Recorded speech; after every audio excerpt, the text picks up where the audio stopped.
Mevsim itibariyle kış bitip bahar aylarına giriyoruz. Bu dönemde en çok rastladığımız hasta popülasyonu öksürükte gelen hastalar. Daha çok işte grip gibi, soğuk algınlığı gibi bir enfeksiyon geçirip daha sonrasında enfeksiyona ait bulgular yani ağrıları, kırgınlık, halsizlik, ateş, üşüme, titreme, nefes darlığı gibi bulgular geriliyor, tamamen düzeliyor ama kalıcı bir öksürük var. Rahatsız edici bir öksürük, krizler şeklinde geliyor, gece geliyor, uyutmuyor, gündüz geliyor, ard arda öksürükler. Bazen balgam oluyor ama genelde kuru öksürük şeklinde. Bu hastaların birçoğunda geniz akıntısı var. Bazen hapşırma olabiliyor.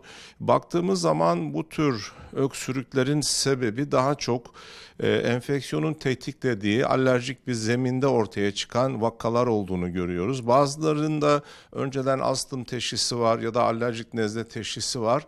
Enfeksiyon bunu tetiklemiş oluyor. Bir alevlenme şeklinde geliyor.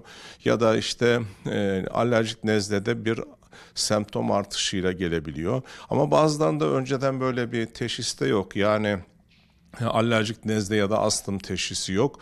İlk defa böyle bir tabloyla gelenler de var. Bazıları işte ben daha önceki yıllarda da böyle enfeksiyonlardan sonra uzayan öksürüklerim oluyordu şeklinde bir öykü veriyor.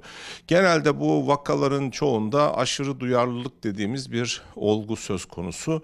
Hava yollarımızda bir aşırı tepkisellik söz konusu olabiliyor bazı kişilerde. Bu genelde doğuştan gelen bir özellik. Yani herkesin hava yolu eşik değeri aynı değil. Bazı kişiler enfeksiyonlar ya da toz ya da gazlar ya da kokular ya da rutubet ya da küf mantarları ya da ev tozları gibi farklı alerjenlere aşırı tepki verebiliyorlar. Bazıları daha sınırlı bir tepki verebiliyor. İşte bu havayolu aşırı duyarlılığı öksürüğe neden oluyor. Bu öksürük normal öksürük şuruplarıyla, öksürük haplarıyla geçmiyor. İşte balla, bitki çaylarıyla filan iyileşmeyen inatçı bir öksürük. Çok rahatsız edici, günlük hayatı etkileyen, yaşam kalitesini bozan bir öksürük. Mutlaka hani değerlendirilmesi lazım. Zeminde bir kronik hastalık var mı? Ona ait bir alevlenme mi söz konusu yoksa enfeksiyonun tetiklediği bir aşırı duyarlılık durumu mu?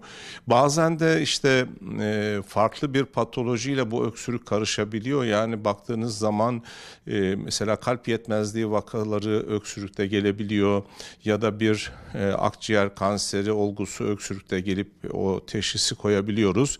Yani çok şey yapmamak lazım, geçiştirmemek lazım. Bu tür uzayan öksürükleri ciddiye almak lazım. Normalde solunum yolu enfeksiyonları sonrasında hani 3 gün 5 gün bir hafta öksürük hepimizde olur, geçer, iyileşir. Bu çok sorun değil.